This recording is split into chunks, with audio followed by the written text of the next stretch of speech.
I don't know how to relate to you anymore. What do you want me to say to you? Oh, yeah, What my do you want from imaginary me? baby had the same hard time as yours. Like, what do you want me to say?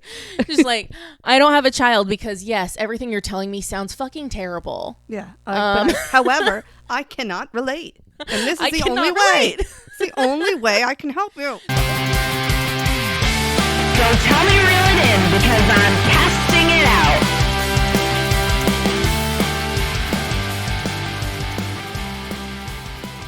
On this week's episode of Casting It Out, we're going to be talking about being child-free and how things change when our friends or our family or people around us have kids, and or if they already had them, and how it's a very different experience being a child-free person, even in your 30s when you're supposed to be an adult.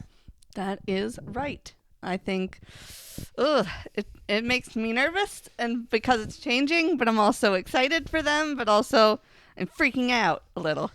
I get really nervous because I've had a lot of scenarios where I have given my all to my friends who have kids, where I'm like, yes, of course I'll show up for you. I'll do whatever you need. I'll be there. And then one time I can't deliver and it's like friendship over. Or one time I need them to come to me and they just can't. And it's always so heartbreaking because I do have a handful of friends who have managed that better. Mm-hmm. Or who are reasonable about it, where they give legitimate explanations other than, but I have kids. And it's not to discredit that it's not difficult, but if you have two active parents, if I come the 1,000 miles, why can't you come the 10? Yeah, that's true. I have seen that in the past, and I've seen a couple people do it, and I'm just like, I mean, I know you're busy, and I know you have your baby, and I understand it. However, everyone in the world is busy, and they still manage to make time for their friends. So I get it. Newborns, I get it. You're stressed out. That first year is going to suck ass. Yeah, I'm not talking first year scenarios, like, especially as a woman, like, that baby is attached to you. You have to feed it. You have to do the work as a woman, mm-hmm. regardless of how hands-on, like, the father is, unless you're, like, formula feeding your baby. But, like, if you decide to breastfeed your children, then, like, you're attached to that baby. And I understand that. Mm-hmm. But I'm talking even just, like, the long term. Like, you're at a point where, like, I shouldn't have to accommodate you every single time. And you shouldn't be upset that I couldn't accommodate you once. Yeah.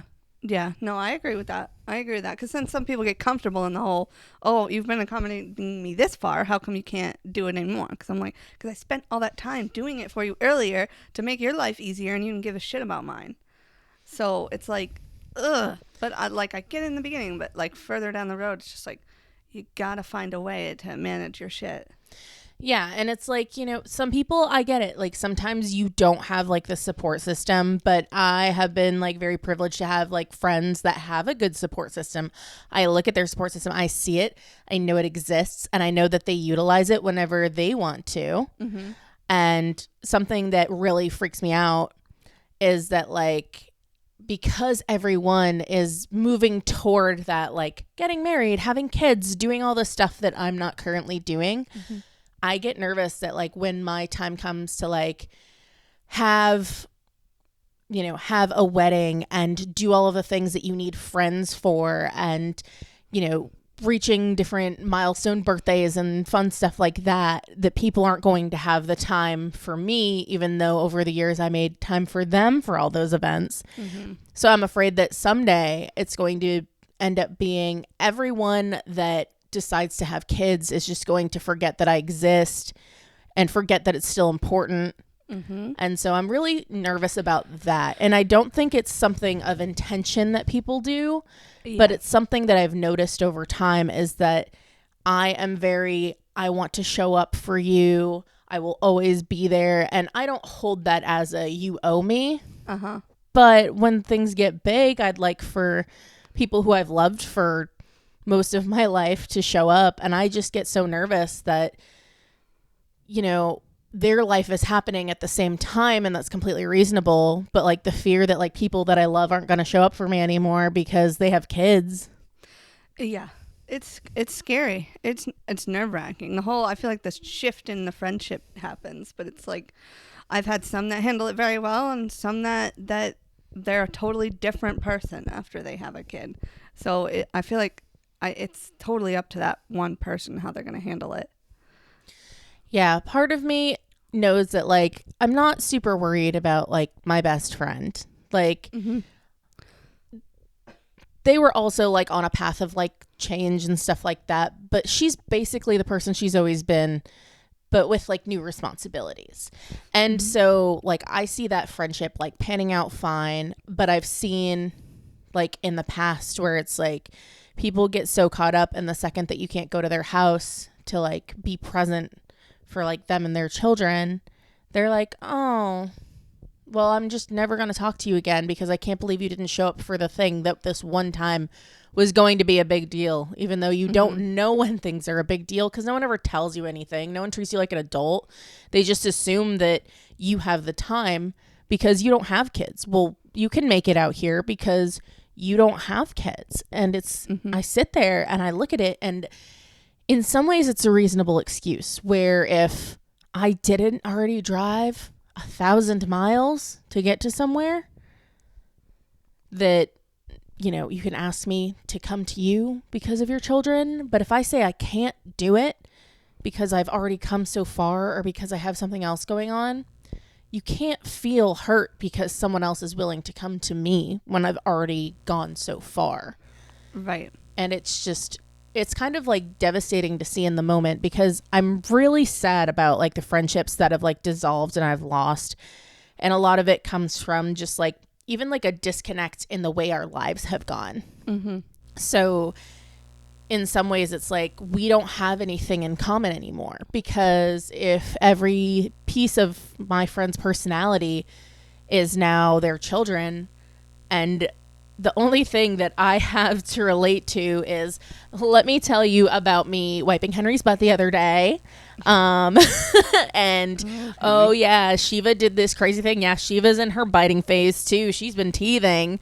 And it's like, I can relate with my animals. And then you get that's not the same thing. And I'm like, well, I don't know how to relate to you anymore. What do you want me to say to you? Oh, yeah, What my do you want from imaginary me? baby had the same hard time as yours. Like, what do you want me to say? Just like, I don't have a child because, yes, everything you're telling me sounds fucking terrible. Yeah. However, I cannot relate. And this I is the cannot only way. relate. It's the only way I can help you. The only way I can help you is just say, this is my baby. Her name is Shiva. This is my other baby. His name is Henry. Henry's a dog and Shiva's a cat. And they're great, but they are spoiled and they are needy. They go to the vet a lot because they're well cared for. They cost me money. So much money. I mean, and it's all in fun. I mean, let's be real here. Like, Right. if it were the same as having a child, I would not have a dog or a cat. That would be a nightmare. Yeah. If animals needed as much care as children, although sometimes I feel like Henry needs as much care as a child. Like, we have a membership to a dog bar. Like, we take him all over the place. We take him with us. It costs a ton of money to board him. For Shiva, we had people going to our house every other day, like alternating people, so that way she had someone every day to come and take care of her. Yep. So it's kind of like, although I would have had to just take a child with me, but we took Henry with us. Yeah. The only privilege there is that I got to drug him up on the car ride. Apparently you're not supposed to do that with kids. No. Well, a little Benadryl.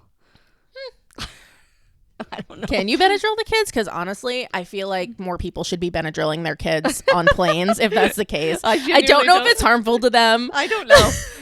I genuinely do not know. But also, like, it's kind of, maybe it's like dogs in that scenario where, like, sometimes it's better to knock your kids out than let them live the anxiety of the experience they're having. Like, I'm no doctor, but I'm not that kind of doctor. yeah, I'm not that kind of doctor. I'm not a doctor at all. So honestly, the drugs take saved what you will. my life. Henry needed those trazodones. He needed them for that ride. He was still super clingy, trying to sit in my lap, driving me a little bit insane, but he didn't have the same anxious like mannerism and posture. So like usually he'll try and like claw his way to the front and sit in my lap and then dig his elbow in and his claws. And this time he was just like, can I just sit in your lap? I'm super high right now, man. Like, can we stop and get a sandwich? Which he knows that every time that we're on a road trip, we get him people food because he doesn't like to eat on road trips. So we cave to his demands, and he gets like Subway sandwiches. We always get him like a turkey and cheese. It's so cute. Jeez. So he is a little baby. He is Kinda. a baby. It's not the same, but it's relatable enough for someone that doesn't have a kid. Yeah, exactly. This is as close as I can get. Yeah. Sorry, guys. If that's not good enough, then maybe we're not compatible in the first place. Right. No, I don't know. I have friends that have handled it well, friends that have not. That it gets to that point where it's like, well, I know your kids are your everything and I respect it, but I can't keep making sure that your life comes before mine. And that's where the friendship will sometimes fizzle. That's actually a really good way to put it, because it's not necessarily that like I mind going out of my way to be a supportive friend, to accommodate you as much as I can. But then when it comes down to I have to do it all, I have to give up stuff that I want to do or need to do. Like a great example is that when I was going home, I would tell a lot of my friends like, hey, I'm going to be at this place at this time if you can show up. And it was a great way for me to be able to see a lot of people. Mm-hmm. But then like when people don't show up and, you know, it's your friends with kids that you know are in a decent spot. I'm not saying perfect, but right. You know, you could come, you could say hi, you could stay for even 30 minutes when, you know, we live 1,000 miles from where we grew up. Right. I think that that's when it started to like really like kick in, where I was putting a lot of effort in for a friend. Whenever I visited, I made sure that I visited. I like went out of my way, and I don't know, eventually it just stopped paying off. Like I was going through a super duper hard time, and like it was like as if my problems were no longer valid because nothing is harder than having a child to people. And I get that it's difficult and it's different and I haven't had the experience, but disregarding someone's entire life because you're going through it as well is ridiculous. I've said this to another friend of mine where, as you know, I've had a lot going on with my life for a long time and the people around me. And I was talking about, you know, something that had happened earlier this year with one of my friends. And she was, oh my gosh, what I was so concerned about and upset about, like, doesn't even feel valid anymore. Like, I'm so glad that my life isn't your life. And I was oh my gosh, thank you so much. Thank you for the compliment. My life is a shit show. So kind. Welcome to the fun. But I did also tell her that it just because it doesn't feel as extreme as what's going on in my life doesn't mean that it doesn't matter. And it doesn't mean that you can't be upset about things that are going on in your life just because you don't feel like they're on the proper level for you to be upset about. And I think that there was a lot of like invalidation of everything in my life by a lot of those friends where you don't know, you'll know once you have kids. I hate that. Or if you're not sure if you want to have kids and somebody's like, well, when you meet the right person, I don't fucking know. I have no idea. Even if I met the right person, I'm not even sure I'd know who it would be. I'm with the right person. And it's like, at the end of the day, it's like, oh, what are we going to choose? Like, are we going to like choose to have a child and like give up the life that we like really love right now and the things that we like to do and like our autonomy? Because that's what you're sacrificing, is you're sacrificing your current life for a new life. And if you really want to have children and raise children and create human beings to be a part of society, then great. That's awesome. Yeah. More power to you. Like, I'm super happy for everyone that really feels compelled to do that. I don't necessarily feel compelled to do that. I'm not saying that I definitely won't, because I really don't know. Right. I would say that like I have a partner that I could definitely have children with if that was a choice that we were making. But I also have the privilege of not having to have children if I don't want to. Right. And I like that. I like that I am not just a baby machine to a man. Yeah. Because I know a lot of people who are like that. And I've also been in a relationship like that where I definitely was viewed as like a baby machine where you can get pregnant whenever you want. You could have a baby right now if you want to. And I was not in a position to emotionally take care of a child. No. I still don't think I'm there. Honestly, if I was going to have a kid, it would be in the back half of my 30s. And guess what? If I'm all dried up, if I'm too old, which God only knows when that is, it just wasn't meant to be. And that's like how I feel about it. Like, I don't feel so compelled that I need to rush into having children. And that's what kind of sets it apart for me, is that it's so much responsibility and it's so much work. And it's like, it ruins your body. Like, it's a traumatic medical experience where people sell you like a glow, and then you actually talk to people who are honest about their experiences, and they're like, no, it's a goddamn nightmare. And don't get me wrong, I'm grateful that like I have this baby because that's what I wanted out of it. But like, being pregnant sucks. And it's like, people treat it like it's no big deal and all willy-nilly. And oh my gosh, that's just a woman's purpose. It's not a fucking woman's purpose. Woman's purpose is whatever the fuck she wants it to be. Right.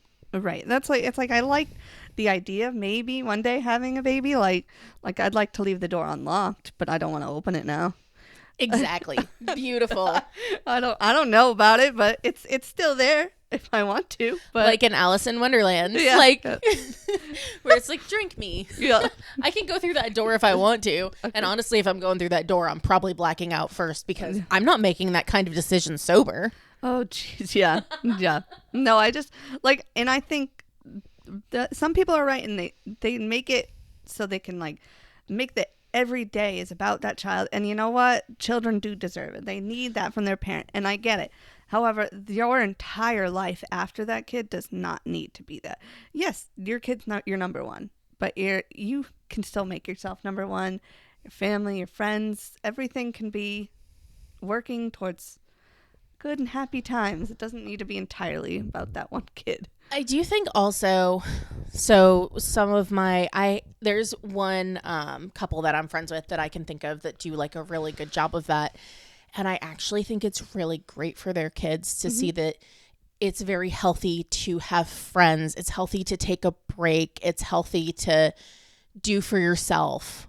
And I think that that's something that has like influenced their kids to be like, their kids are funny and like wild and like very truthful and very passionate and get to be their full selves and are wicked smart and like they're everything that they could ever want to be because they're supported. And then they have the example of parents who are like, we are still our own people, even though you guys exist. And I think that that sets them up for a good life because then they get to learn that the most important thing is to be yourself.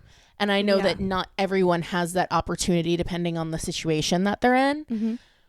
But I do think that as soon as you can, it's good to show, your children that it's okay to take a step back and let yourself be more than one type of person. And it's not that you tell your kids that you're not going to be there for them. It's that you took a night out to go out with your friends and someone else can help you in that moment. Yeah. And if you don't have that, that sucks. That happens to people a lot. And I understand that. But sometimes you kind of see the lines being drawn where you're like, oh, like you would like to be a part of a village because you like the babysitting and you like someone coming to your house and keeping you company. But you don't want to be the villager that shows up at the times where it matters for other people, even if it's just like emotionally. And like, yeah, I get it. You're drained. That sucks. But also, like, we're allowed to be tired, too. Yeah. I feel like there's this stigma where it's like, you can never be more tired than a parent. And I'm like, you are not selling having children to me. No. And it's also like, I've seen myself. I'm capable of being more tired than a parent. I'm capable. I give them props. It's a lot of work. But that's also why I don't have a child right now. Because maybe I can't handle it. But I still can be exhausted. Yeah, I think that being invalidated for not having children is just such an insane scenario, or like constantly being like stuck at the kids' table where it's like, yeah, that drives me insane. Where it's like, oh, poor baby. I know that like, you're 35 years old, but you're not really an adult until you have children. You just don't know what it's like. So you can sit at the kids' table. Yeah. So if you don't have kids or you're not in a relationship, I can sleep on the couch. Thanks. Jordan I'm talked about good. that all the time, where I'm for not. the longest time they'd go on vacations and they'd be like, Jordan can have the scraps. And then as soon as I was there, he's like, the first time I got a bed, amazing. He's like, you're the reason I got to sleep in a bed on vacation. And I'm Which is like, insane to me. where it's like, and he was never going to complain because he was just happy to be there. I'll Like, he complain. was just like, but the first time that he did actually get to sleep in a bed, he was like, this is great. This is how everyone else is living. I This will is complain. amazing. I'm upset. I do not want to sleep on your couch. Thank you. Yeah. I mean, sometimes I don't mind sleeping on a couch, but because also like air mattresses suck. Mm-hmm. But in the same respect, it's like even like my parents weren't letting me and Jordan sleep in the same room together for the longest time. And I'm like, Which is crazy. Yes, we don't have children. Yes, we're not married, but we've been in a long-term relationship. And this isn't a religious thing. My family's not very religious. No. And Gonna pretend that on the you flip two side, don't. Jordan's family that is religious was like, you do you. This is your choice and your life and you're adults. So it's like kind of interesting to see like that like juxtaposition where it's like the people that it should matter to based on like the like life that they live. Yeah, what they think We're their like, views this are. is your choice and your thing, and like, you guys spend the night together. Also, like, don't take up more space than you need to, please, because they usually have like a million people around, and then it's like, my parents are like, sleep in separate beds, and so finally, after 6 years, Jordan and I slept in the same bed together at my parents' house. Which is insane to me. It was such a big thing. And it's like, I am not a child, but it was also just not worth the fight because it was like, it's just so mentally draining to fight with my family. Well, yeah. And then now it's like, oh, so like if I was like knocked up, then I would have been able to sleep with Jordan. That's fucking stupid. Where now I look at it and I'm like, that was a weird control thing and I don't love that. How are these rules in your noggin? It's like, I've been 30 years old for a hot minute. And let me tell you, I think that it's appropriate for me to sleep in the same bed as my boyfriend. When we've lived together for 5 years. Because you guys aren't sleeping in the same bed at your apartment. There's no Yeah, way. we've never done that before. Actually, Just we not sleep in happening. separate beds. Listen, we don't have children. We don't deserve to sleep in the same bed. That's crazy. Or like whatever it is, maybe married. I don't know. It was just Yeah. such a stupid thing where like that's like the epitome, I feel like, of you don't have children, so like we're gonna treat you like a child. Right. That's kind of like the peak, I think, for me that I've seen, where it's like, I'm gonna tell you what to do. And it's like, I guess I could have stuck up for myself more, but like to use the mental capacity to stick up for yourself when you've already like driven 16 hours and you're like, I cannot deal with your bullshit right now. Right. Right. Well, that's the whole like I don't understand that motive. Oh, no baby, no bedroom for you. No baby, no like, you know, no adulthood. You can't be an adult. And then it's like, you're almost like they treat you like a dumb college kid because they're like, haha, of course you went out drinking. And I'm like, yes, Yeah. I am on vacation. Because I can. I'm literally on my vacation right now. I spent my time visiting you instead of taking a real vacation. So yes, I would like to be drunk sometimes. So correct. Honestly, like, you're lucky that I'm not like running around in like shorts and a bikini top trying to pretend like I'm at the beach, because I've sacrificed a lot of vacations to go and visit people who don't fucking visit me. Yeah. Yeah, that's true. That's true. I mean, I'm gonna be pretty lucky with a lot of the friends that I have, where I think they'll still be the exact same person they were before. So I'm gonna get extremely lucky on that front. I have had friends that haven't, and I don't really see them really much anymore, and they're not a big part of my life like they used to be. And which was sad when that happened. I hated it when it happened, but it happened like almost immediately after they had their baby, and it was like we'd drive all the way out to see them for the kids' birthdays, and it was just, and then oh, we can't go visit them on a certain day because that's their relaxed day, and I'm like, okay, well, what do you want me to do? Oh, I don't get a relaxed day because I don't have a baby. So like it would drive me insane, but it was probably best that we just let it fizzle because it was just going to piss us off, and we'd probably either get in like a large fight about it, or we just let it fizzle like it did. I'm glad it just fizzled. But I don't like it. It was sad to kind of lose a friend like that, but that was that. It was going to be that. And there was nothing I could do to fix it.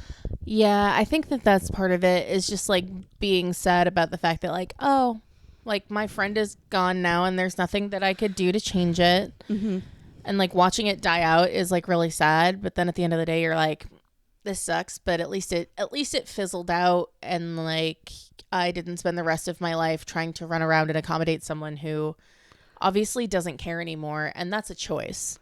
Like that's genuinely a choice. Like I am very lucky that I do have a couple of friends as well who have like made like really awesome parents and who have found balance. And I know that especially for women, like in society, like it's very difficult to find that balance because they're like judged and they are so guilty, like feeling for everything. And it's like, I do feel like there does need to be like a paradigm shift where women can be their own people and be mothers. Yeah. But in the same respect, knowing what I know about the people around me, I know that a lot of them have had a really like good, stable, like family experience where I know that they have the support they need. Yep. And it's not just like, because I do have friends that have been like, hey, guess what? We can't afford to do this. Like, I would love to see you, but it's just not reasonable. And I am completely accepting of that. I'm completely accepting of whenever my friends are super honest when they're like, hey, you know what? We're going through it. I can't have it happen. Like, I can't come visit. I can't, I can't make it out this time. Or, just having like a little bit of balance where it's give and take instead of just constantly being like, do for me while I avoid doing for you. It's like, it's kind of sad when you just like take a step back and you're like, there's some people who will really like stay your friends. And then there's other people where you're like, oh, I thought. I thought. Yeah, because it'll never ever be 50-50, but it'll always be like, well, as long as we're both making an effort, I feel fine. Yeah, I'm not even mad about 80-20. I just need you to come to 20. Yeah, I'm like, as long as I see that you make an effort to still be my friend, zero problem making efforts and moving mountains to still be yours. Like, I have zero problem with that. Oh, absolutely. Where it's like, you need me to come to your house because like you can't leave for like the next year because, you have like a tiny little baby. Absolutely. Don't get me wrong. Like, I will be there. But I've even had scenarios where like I've offered to like be there for friends and, come to them even when they're far away. I had like a friend here where before she got pregnant, we were friends for probably like, I don't know, like 6 months, maybe a year. I don't even know. But she would, one time like she came out to the city to hang out. And then she was like, I'm not feeling great. And I'm like, well, I can come hang out with you. Like, let me come down there with you. Like, she lives like 45 minutes south of the city. And I like worked really hard to try and be like, hey, let me make time for you. Like, let me come to you. Like, I don't mind just hanging out. And then eventually I was like, you know what? It's fine. Like, she's in a different part of her life, and like, let that fizzle out. And then like, she would like post like nasty things on the internet about how like friends aren't friends once you have children. And I'm like, bitch, I tried being your fucking friend. I tried being supportive, but like, I'm not going to beg you. I'm not going to beg you to be my friend. No. And I think that's like, I think that's where the line is where it's like, it's not about them having to like accommodate us. Cause I feel like that's like kind of a big, like, not like a big ask. Like, accommodating, I feel like is meant for creating an environment for special circumstances. But like you said, just like come a little bit. Yeah. And that's it. And, you can't be mad at someone for not trying anymore when you're not reciprocating. Yeah. And I think that that's where it ends up. And it's like, sometimes, like I've had friends that like fell off for a little bit and then they've come back and been like, hey, my life was terrible, or like things, I was going through it. And then we kind of like reconnect after that. And like, that's fine too. But also in the same respect, it's like, as happy as you can be for your friends, Like, I am always nervous that I am going to be mourning a friendship. Yeah, which is I hate those more than breakups almost. Mourning a friendship. Oh, yeah, because, like, well, you can only have one man at a time. I mean, unless you're game for some polyamory, but... No, but, like, you can have as friendships many are harder. friends as you want. So, like, you never have to worry about losing them. Like, you can meet a friend that you're, like, I have friends here that I am closer to than a lot of my friends up north now. Mm-hmm. And it's like, I'm allowed to have friends that I'm close to here and friends that I'm close to there and be more close with people here than I am there and vice versa. Mm-hmm. And it's totally fine because you can have as many friends as you want. But like then when one falls off, you're like, oh, like I've been friends with that person since I was like 20 and now they're no longer my friend. And it's really devastating and sad. Mm-hmm. But it's like, and then it's like, everyone kind of invalidates, well, you can't be sad about it. Like they have a kid, obviously they don't have time for you. And it's like, that's not a fair thing to say. No, it's not. Where it's like, congratulations, I hope your life works out the way you want it to, but apparently I'm not going to be in it. And like, that's like a really like, you're almost like, oh, did I ever matter in the first place to you? Yeah, when they stop putting in the effort, it's hard to watch and it's hard to do when those friendships fail, but sometimes it just happens. I mean, I hate it, but it's almost like you got to find a way to be like, you know what? I'll be better off than being upset and mad at them all the time. Yeah, that's definitely true. That's kind of how I felt about that one friend here where I was like, well, you know what? I basically begged her to let me be her friend still, and she didn't want that. Mm-hmm. And I was like, well, you know what? There's nothing I can do about it. And then the only time I got mad was when I was like, you can't post angry things on the internet about not having friends when like we hung out all the time and then you got pregnant and you got mad. But like, other than that, it's like, I don't know. I hope things work out for you. And like, I never want anyone's life to be like hard or difficult or shitty. But like, sometimes I look at it and I'm like, huh, that was my friend. We used to be close. We used to be close. I see you all the time. Now I don't see you at all. Yeah. It's kind of crazy to think about, but also in the same respect, I don't know.